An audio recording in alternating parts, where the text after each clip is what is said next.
தோட்டத்தில் வீடு கட்டுறோம், இல்லை காட்டில் வீடு கட்டுறோம், எங்கள் நிலத்தில் வீடு கட்டுறோம்.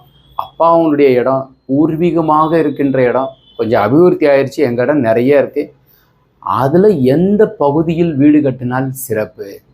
அந்த டோட்டல் இடத்துக்கு கன்னி மூலைன்னு சொல்கிறது தென்மேற்கு மூலையில் கட்டுங்க. ஒரு சில நண்பர்களுக்கு என்ன ஆகிடும்னா, கிணறு எப்படி இருக்கும்னாக்கா வாயு மூலையில் இருக்கும்.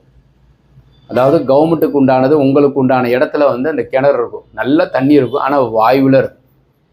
இப்போ நீங்கள் வீடு கட்டும்போது கன்னி மூலையில் கட்டி அதற்குண்டான காம்பவுண்டு சுவர் அமைத்து ஈசான மூலையில் வடகிழக்கு மூலையில் ஒரு சம்பை அமைச்சுக்கோங்க. அதாவது கீழ்நிலை தொட்டி, சம்புங்கிறது கீழ்நிலை தொட்டி. அந்த கிணத்துல இருந்து தண்ணி எடுத்து நீங்கள் அவசியமாக இந்த சம்பில் விடணும். அப்படியே டைரெக்டாக ஏற்றினோம்னா பிழையா போயிடும்.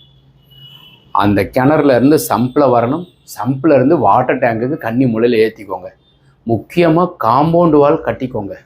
வணக்கம்.